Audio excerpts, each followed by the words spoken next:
that land is supposed to be part of the Jewish You're not state. allowed to use my tax dollars to bomb churches. Well, that's what they're doing. I'll put up with a lot of stuff, but I think that's... Good, Tucker. Don't use my tax dollars to destroy churches. Welcome to In Grace, Israel. We have a very special new series we're starting where I am going to be commenting on a story or a news release about Israel. I'm frequently really frustrated with the media reporting on Israel because they're not accurate. Sometimes they're sloppy. More often than not, they are doing this because they have a slant against Israel. As you know, In Grace is very pro-Israel. That doesn't mean we're anti-anybody or Palestinian. God loves all people. Jesus died for all people. The Palestinians need Jesus as much as I do or anyone else, and all of us can be saved. But when people start to tell lies about Israel, I just get so upset and so frustrated. So what we're going to do today is we're going to watch and comment on a video that Tucker Carlson just recently interviewed Ana Kasparian. Now, she has come from a far left perspective, moving right, and Tucker has come from a far right perspective, and I feel like is really way off on Israel. And I don't know if these people are anti-Semitic. It seems to me like they are. They're definitely not reporting accurately and truthfully. So what I'm going to do is play through, it's about an 8-minute video, and comment as I come to areas where I think that they're not speaking correctly. So let's get into it. But I think what's happening this time around is you really can't deny what you're seeing on the ground in Gaza. You can't deny what's happening in the West Bank, not just in regard to Palestinians, Palestinian Muslims, but also Palestinian Christians. You can't deny the fact that that one and only Catholic church in Gaza was bombed, was attacked. You can't deny the fact that churches have been targeted in the West Bank as well. People can lie to us as much as they want, but the videos are out there. How do you blow up a church if you've got munitions, laser-guided munitions that are so sophisticated that they can take out, a guy in an SUV from 30,000 feet? How do you blow up a church with a giant cross on top of it? It was just an act. So Anna and Tucker, Israel doesn't target churches. Israel doesn't target civilians. Did a munition hit the church? Yes. Or a fragment of it. It sounds like the IDF says it was a fragment of a mortar. Now, mortars have some guidance, but they definitely don't have the accuracy of a precision bomb, let's say. So this church is in the middle of a war zone. Why is there a war happening in Gaza? Tucker, Anna, it's because of Hamas. The reason that this war is still going is not because of Israel. It's because of Hamas. Hamas has prisoners. They have human beings that are from Israel in prison and holding them basically as prisoners of war. And Israel has to continue this until they get them out or Hamas gives up. Now, Tucker and Anna are suggesting that Israel is going after Christians and Muslims, and that is not true. It was just an accident, Tucker. It was an accident. It's not the first church that's No, been blown it's up. not. It's And not it wasn't an close. accident. It wasn't an accident. But what is the answer? Can anyone get an answer? So they said it's not the first church that was blown up and it was not an accident. Listen, Israel is doing everything they can to make sure they protect innocent civilians. I've been to Israel a number of times. I've been on the Gaza border a number of times. What happened to Israel on October 7th is absolutely barbaric. So they're saying Israel's intentionally attacking civilians, intentionally attacking churches, attacking hospitals. You're going to hear them say all this. Folks, that is not true. How do I know that? Because when Israel goes to attack a building that they think civilians are in, they're going to give warnings. They're going to send texts. They have something called a knocker bomb, a smaller munition that hits the top of the building and alerts people to get out before the big bomb comes in. Nobody does that. We don't do that, but Israel does. So people that lie about Israel, like Tucker Carlson, they should be ashamed of themselves because it is not true what they're saying.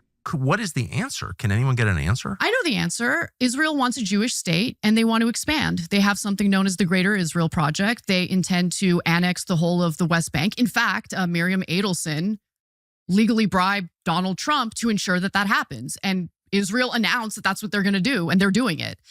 Okay. Anna mentioned Adelson and the Greater Israel Project.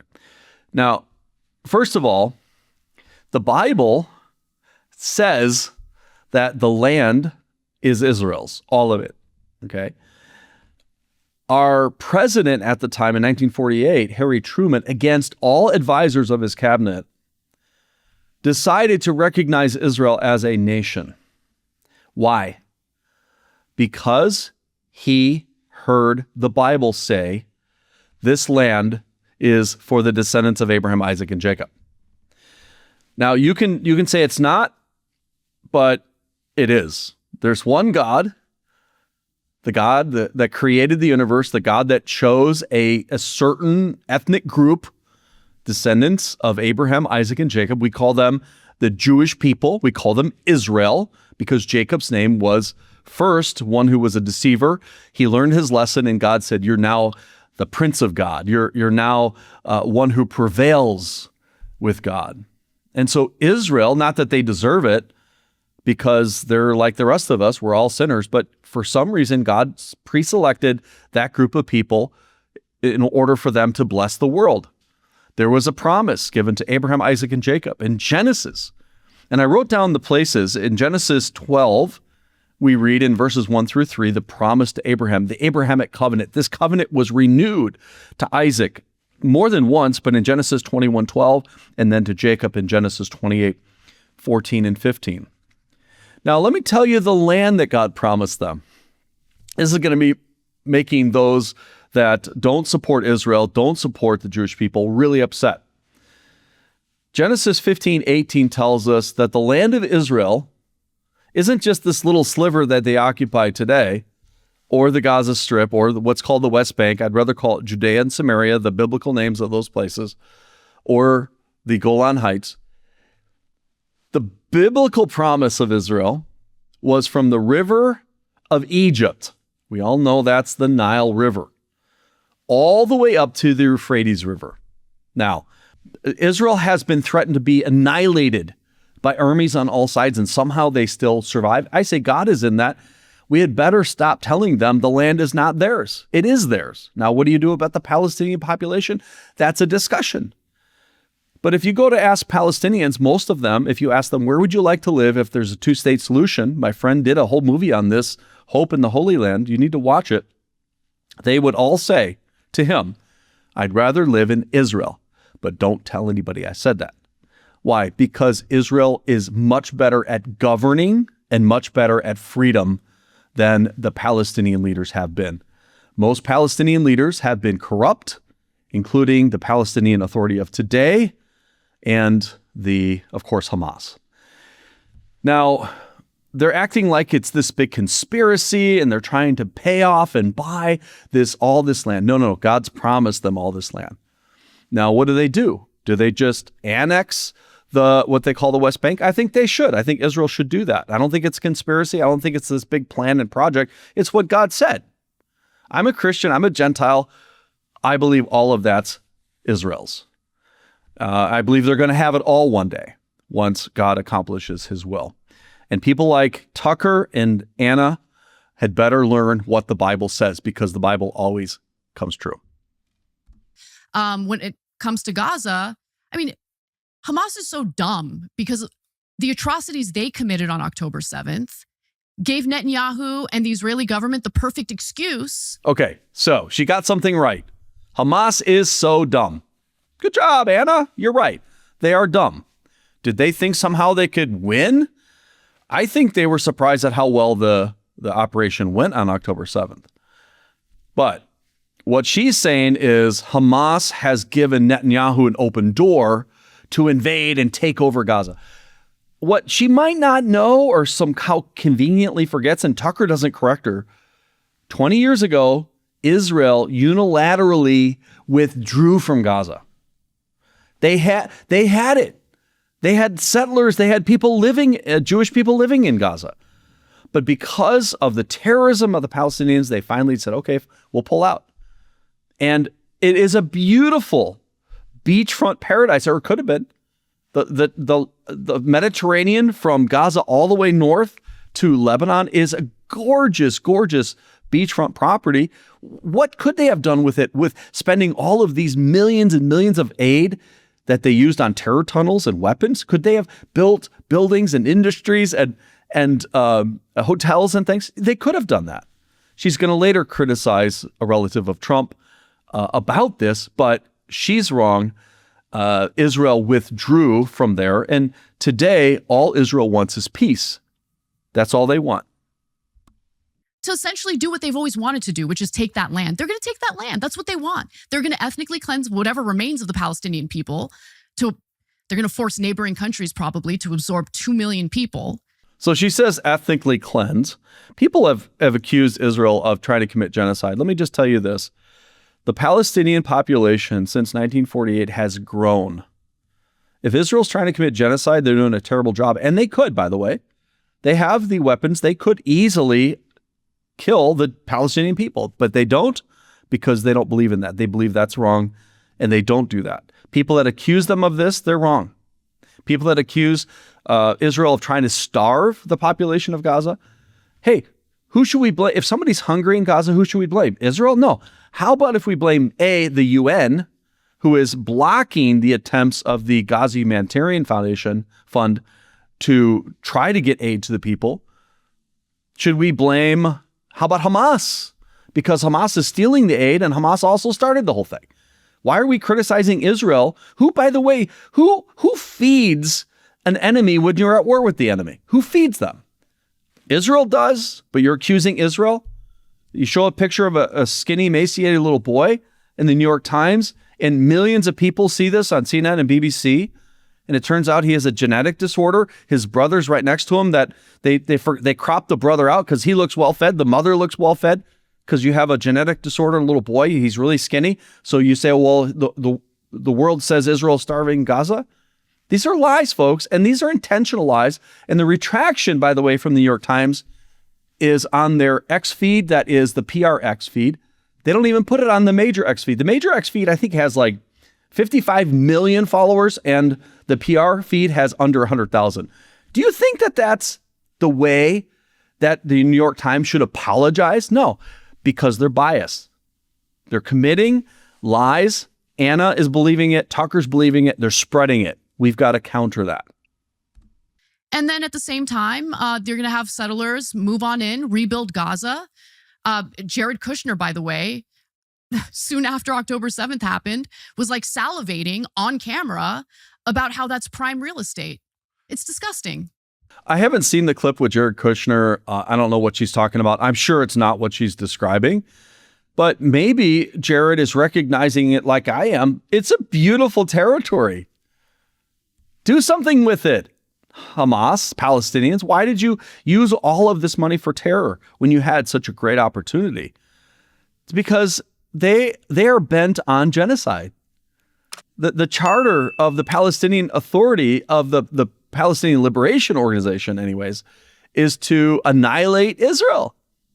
That's what they're teaching their children. That's why when one of these Hamas members, or even, it might not have been a Hamas member, it might have been just one of the Palestinian youth that went in with the attack, was calling their parents, telling them that they killed Jews, and the parents were excited. This is what they're teaching them in the schools. Do they tell this on Tucker Carlson? But anyway, how can you move 2 million people right now? Well, there was a story published this week, I believe it was in the New York Times, where Netanyahu and the Israeli government was in talks with our government in regard to getting aid from the United States in moving Palestinians out of Gaza. Okay, so let me just ask this question. If the Palestinians want to get out of Gaza, and if I were one and I've always in Gaza, I'd like to get out. You have these oil-rich Arab countries all over the Middle East with massive amounts of territory, and you're going to keep these people against their will stuck in this little strip that is turned into hell? Anna, where's the love there? Why don't you at least let them leave and give them a means to leave if they want to? Maybe they're not leaving because Israel wants them gone. Maybe they're leaving because they're sick of the leadership of the Palestinians. Have you thought of that, Tucker? Have you thought of that, Anna? So when they bomb the church, it's because they don't want the church. So she says when they bombed the church, they didn't bomb the church. The church was hit. It was an accident. It was an errant shell or a fragment of a shell. Listen, they're biased by the way they talk. They're biased by the way it feels very much anti-Semitic, which is weird because you have the far left joining with the far right, both anti-Semitic, anti anything that Israel does. And people say, well, I'm against Israel. I'm against the government of Israel, but I'm not anti-Semitic. Well, Israel is a nation that was set up in their historic homeland that was promised to them from God for thousands of years. They lived there speaking Hebrew. They've lived there with their customs all of these years. They're miraculously reborn. They're speaking Hebrew again, which was no longer a language spoken by the populace. I mean, it's unbelievable that they're now a nation again. And here they are saying, well, this nation set up to protect the Jewish people, especially from the Holocaust. We're against the government. Well, the government is Israel. Israel is Israel. And I love the fact that they even have to say the name Israel because the name of God is in Israel. Israel Chai. That land is supposed to be part of the Jewish You're not state. allowed to use my tax dollars to bomb churches. Well, that's what they're doing. I'll put up with a lot of stuff, but I think that's good, Tucker. I've said this don't 100 use times, my let me tax say it dollars again. to destroy Any churches. Christian leader in the United States. Hey, listen, we don't want our tax dollars destroying churches, obviously, but that's not what's going on here. There was a war started by Hamas. Israel's trying to finish the war, rescue their citizens. And not say something about that. And Mike Huckabee, who has been a pretty slavish, devotee of the state of Israel. Mike Huckabee, a slavish devotee of Israel. Such an insult. Now, he's going to give him a little compliment. Oh, he's a great guy. But Mike Huckabee is a evangelical Christian like I am. He was a Baptist pastor.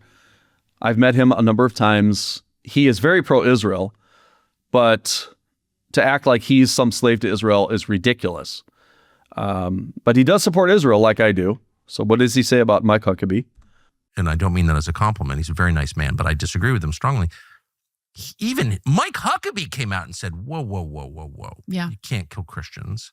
And American citizens. Obviously. No one wants Christians killed. No one wants anybody killed. We need to stop the fighting. We need to stop the war. How do we do that? Condemning Israel?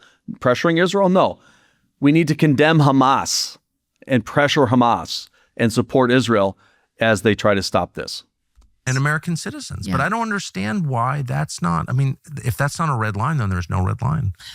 I mean, I think it should definitely be a red line. But let me just say, Mike Huckabee made a statement, and that's nice. It's more than Biden was willing to do. Talk is cheap. Are you going to cut funding? Are you going to stop sending over the 2,000-pound bombs that are destroying people's homes, universities, churches, refugee camps, hospitals? I mean, Gaza's leveled. Gaza's leveled. Why, Anna? Why? Because of Hamas. They've got to surrender. They've got to get their hostages back. You cannot allow them to continue to operate. End of story.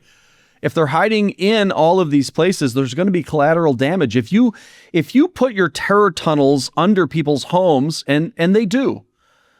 I talked to IDF soldiers, many of them. I've interviewed them. They said the bedrooms of children in every home they went to had some sort of weapons hidden in those bedrooms. Schools, okay? Israel's not intentionally bombing any of those places, but there is collateral damage. Deir al-Balah is like the last remaining portion of Gaza that still has some structures that people can live in. Why is that one part of Gaza still standing? That's where they feel the hostages are. Release the hostages. Release the hostages, Hamas. And they're currently doing a ground invasion there. They got to destroy it, of course. I mean, it's so obvious what's happening, and it's so unjust. And this is the area where, what democracy? I have no power. The government's going to take part of my earnings that I worked really hard for, not to help my fellow American citizens who might need health care, who might have fallen on hard times and can't feed their families and need help with food assistance. It's not going to go to them. It's going to go toward the bombs. All right. So Anna and Tucker and others are very much isolationist. And let me just make a quick comment. I do believe there is a place for a country to first take care of themselves. Securing the borders, I think, is a good thing. Stopping illegal immigration. Now, immigration is good. It's what we're made out of in America is immigrants. And I believe in that, but I think we cannot be isolationist. Why? Because the world is an evil place and it would be quickly overrun by evil if we as a superpower didn't do what we can. By supporting Israel and giving them munitions or whatever they need, technology, they are testing a lot of that for us, not in Gaza, but in other places. They did incredible stuff in Iran. They took out all of the air defense systems that Russia sold them, which is really good for us. That means that we are superior to Russia, the other major power in this world, and China's rising as well. But it helps protect us from terrorism, and it helps protect us from these evil empires if we can hold the line in certain places. I don't think we should go everywhere. We've learned a lot of mistakes in Afghanistan and other places, but we cannot just pull out of everywhere in the world. That was tried, and World War II happened, and we eventually had to get involved because they will come for us if we don't. That are terrorizing people in Gaza, the West Bank. By the way, it's going to expand further than that. I mean, they've already annexed part of Syria.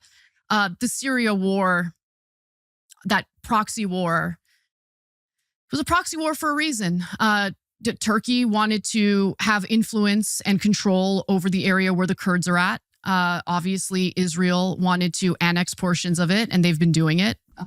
I'll just say this about Syria. I've been right up there on the border. I understand what Israel has annexed. They really haven't. They've taken some positions in Syria until they figure out what's going on. They've taken the second peak of Mount Hermon, which gives them really good visual into Lebanon and Syria. Syria is a mess, and I'm not saying what's right or what's wrong. I know Israel should protect their interest and the Druze interest because there's a lot of Druze in Israel. I'm not sure what the right thing to do in Syria is, because the one that is now leading Syria is a terrorist. But you sometimes have to work with those that rise up. And I think I feel like Assad was so evil and so wicked. This one that has replaced him isn't worse. We'll have to see. But that one is very tricky. Ever since Assad fell. And you have a former al-Qaeda leader as the current leader of Syria, who's trying to capitulate to Israel, but obviously it's not good enough because Israel's still bombing the crap out of Syria. It's unbelievable. I have no ability to change it. It seems like the electorate in this country have no ability to change it because it doesn't matter which party you vote for, whether it's a Democratic presidential candidate or a Republican presidential candidate, they're going to get elected and they're going to get dog-walked by whoever the prime minister of Israel is at the time. So that's so anti-Semitic. Dog walked by whatever prime minister. So what she's saying is whatever American leader is being dog walked by whatever Israeli leader. In other words, Israel and the Jewish people are controlling the world. That's conspiracy. Let me just say this, is if the Jews really have this big conspiracy and they're really controlling the world with their money, they're doing a terrible job. The world is mainly against Israel. So all of their conspiracy and their money isn't working very well. They're doing a very terrible job at that. If they're trying to commit genocide, they're doing a terrible job at that. The Palestinian population has grown since Israel became a nation. If they're trying to commit apartheid, they're doing a terrible job at that. Israel, you're doing a terrible job at apartheid, because when I go to Israel, I see white and brown and black. I see all colors. When I'm in Israel, I see all religions and all faiths in Israel. You hear how these lies, and these are ancient lies. These are anti-Semitic tropes that they've been trying for years. That's how Hitler got going. And we've got to stop this. Tucker has got to stop this. How do we wind up supporting an al-Qaeda leader? I thought we were anti-al-Qaeda. I thought so too. I don't know. It makes no sense to me. But I mean, this is seen throughout American history in regard to our foreign policy. I mean, we will fund the Taliban, we'll give them weapons to fight, the communists. We want to avoid communism. And then we turn on them, for obvious reasons after what happened on 9/11. But I mean, I think it's not. Well, we were told 9/11 was done by al-Qaeda. So we've got to be. We were told. What does that mean? Like it wasn't al-Qaeda that committed 9/11. It wasn't Osama bin Laden. What are you saying? I'll just say this. God bless Tucker. I've never liked him. Even when he was in his prime, he was on Fox. I never liked the guy. Sorry, Tucker. But I like him less now than I ever did before. But I do pray for his soul. That wasn't that long ago. We've got to be pretty anti-al-Qaeda because, like, if they actually killed 3,000 Americans on 9/11, which everyone says they did, and I'm willing to believe that, then how in the world could we let any al-Qaeda even exist? Wouldn't you venture to say it's required to ask these questions if you want to be a journalist? I would say, and I would also say, the Syria situation, I was always opposed to what we were doing in Syria. I understood exactly why we were doing it. We ended up killing or abetting in the murder of an awful lot of religious minorities, Alawites, a lot of Christians, and destroying the country. And, I was attacked for, you're an Assad apologist or whatever, but I don't know anything about Assad. So are they al-Qaeda apologists? Well, that's the thing. And we've gotten to a place now where it's really clear that the 3,000 American lives they say were lost on September 11th due to al-Qaeda. Why does he keep saying that? So I tell you what, these conspiracy theorists they're always questioning everything. Now, I think reporters should question things. That's the freedom we have in America. But get it right and be accurate. Due to al-Qaeda are less important than whatever political or geopolitical consideration is driving our Syria policy. Yeah, and it makes me sick. So that's that's treason, of course. But it's more than that. That's like a profound moral crime. And it's also a middle finger in the face of every American. Definitely. Yeah. If there's one thing we could expect our foreign policy would stay consistent on is we're anti-al-Qaeda because they killed 3,000 Americans. Yeah. But I do understand our foreign policy and what drives our foreign policy. And it's a black pill for sure. Yeah. So what Ana Kasparian and Tucker Carlson are suggesting that there's this deep conspiracy. It really wasn't al-Qaeda that destroyed the World Trade Center buildings as pilots of 2 hijacked airplanes and all of this stuff. Folks, people, when you start thinking everything's a conspiracy, I think you're going off the rail. You're going to start believing that the earth is flat. And we know that that's not true. But this is deeper than that. These conspiracies have to do with the Jewish people. And we cannot allow these types of things to be said unanswered, unchallenged. And I'm just very upset about what I heard here. I hope that came through today. I hope you heard some truth from someone that has been there in Israel. I know what's going on there. Now, I'm not saying I'm the expert. I'm a pastor. I study the Bible.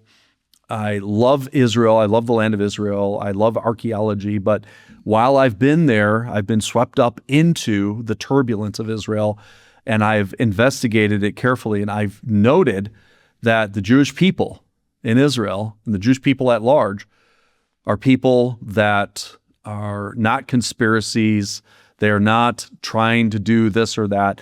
They are trying to live in peace, raise families, raise kids, and they're the moral force in the Middle East. Now, what's happening in Syria and al-Qaeda and all of that, it's not good.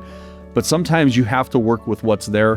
What are we going to do? Take him out? Then he's going to be replaced by somebody else. Take him out. What are you going to do? They can't seem to be against doing that regime change, which I think we've learned some lessons on that. But you have to work with the person that is there. And if that person is at least seeking some sort of peace, you have to work with that.